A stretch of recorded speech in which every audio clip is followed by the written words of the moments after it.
Sounds very simple, right? Except you are missing quite a bit.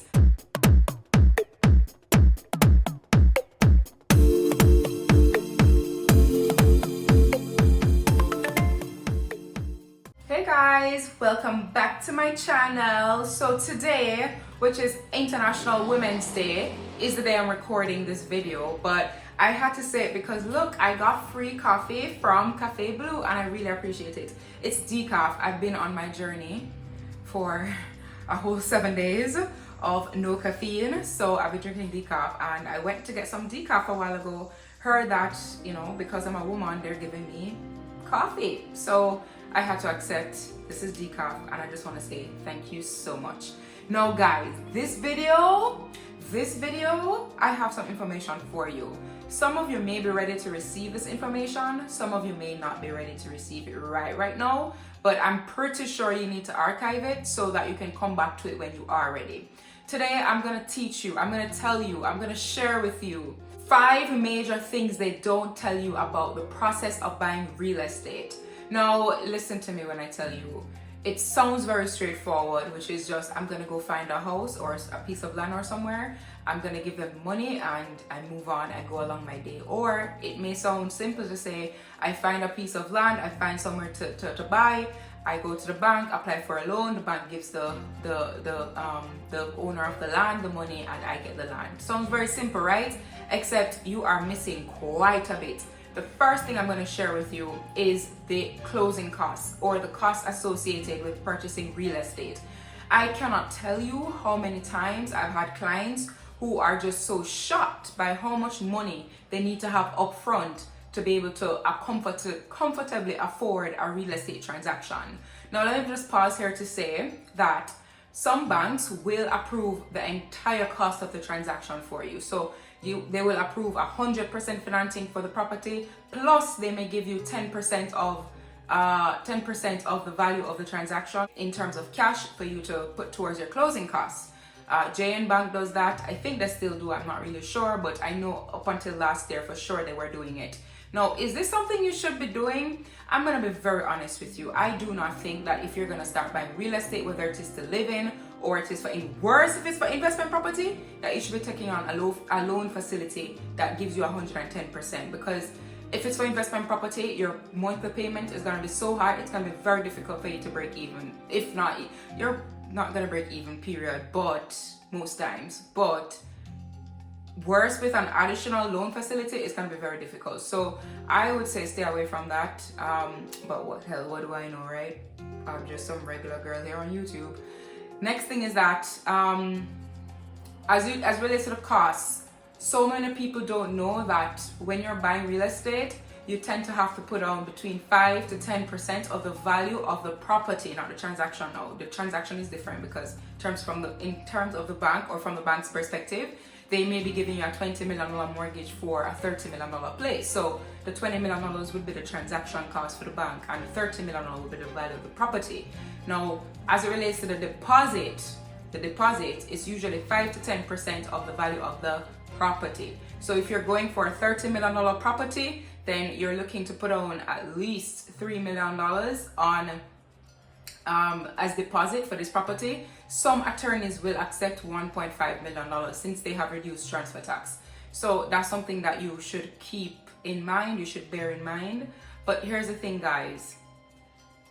When it comes to real estate investing, the more money you can put on a deposit, the better it is. The better it will be for you, because you're avoiding interest. How? Well, you're avoiding a bigger loan facility. The smaller the loan facility, the smaller the monthly payment, and therefore the less interest that you'll be paying on this investment. So, and by the way, all of this applies to whichever value transaction you're looking to do. If you're looking to buy a $10 million property, same rules apply. If you're looking to buy a $15 million property, same rules apply. If you and your partner merge up to go buy an NHT place and you're looking at a $12.5, $13 million place, same rules apply, right? So you need to pay attention to that. That's the first aspect of the closing costs.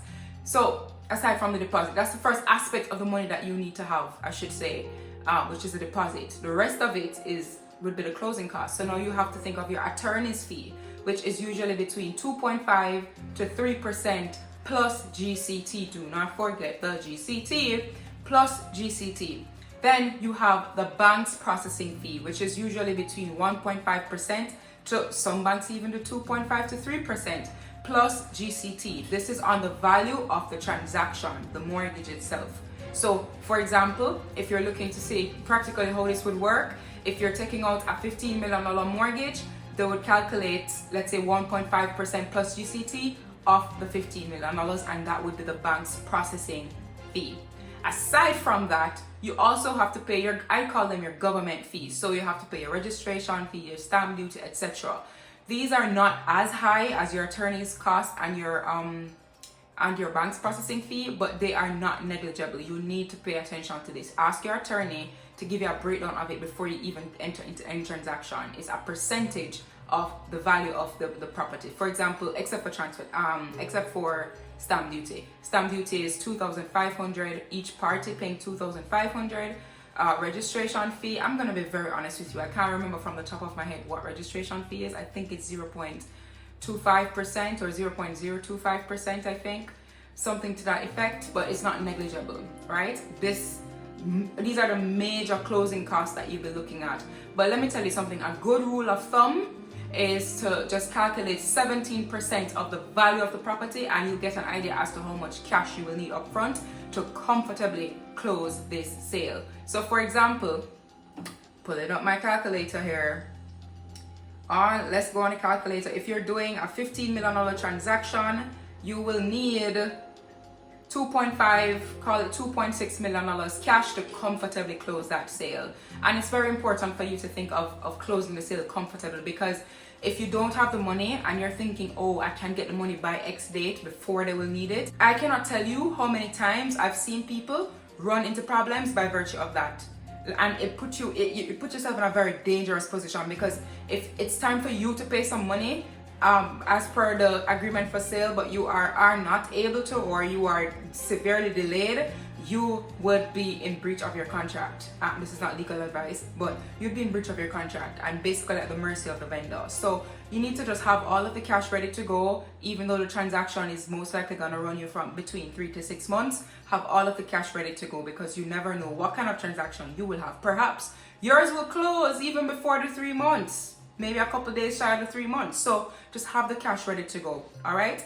The next thing that they don't tell you, the second thing that they don't, it's a major thing that a lot of people don't know, is as it relates to these new builds. So the new construction, when it comes to new construction, your transaction can potentially run years.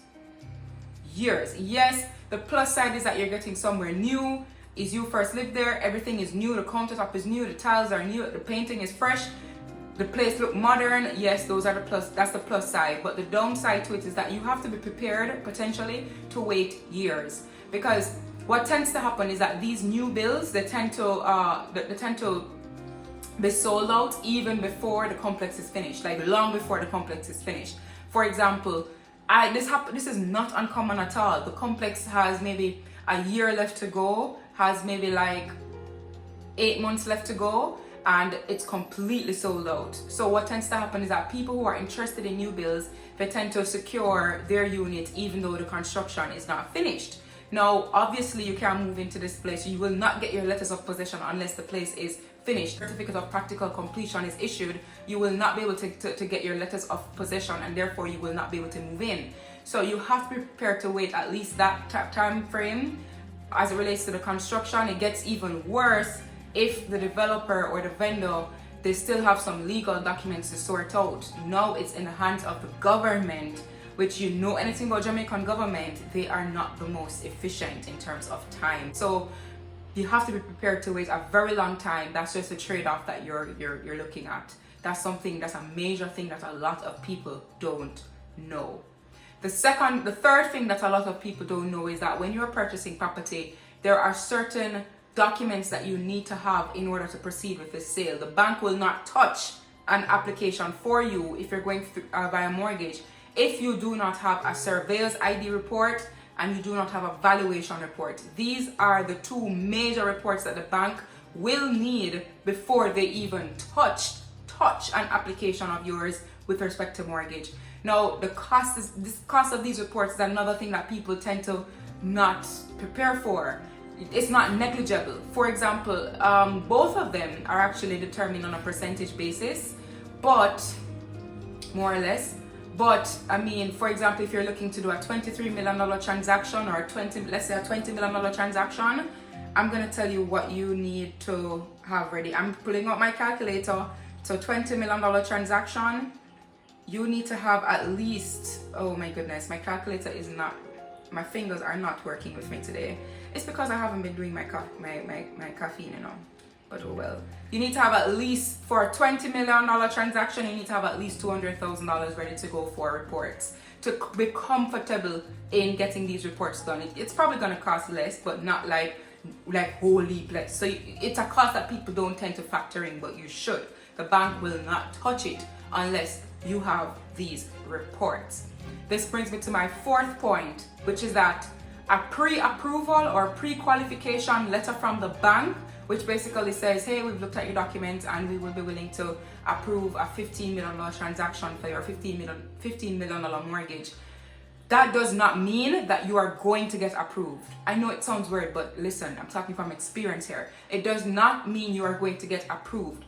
Once you get your pre-qualification letter and you submit your offer to the vendor to purchase this property or piece of land or whatever it may be, after you sign the agreement for sale, you then have to submit your official application to the bank for this particular transaction.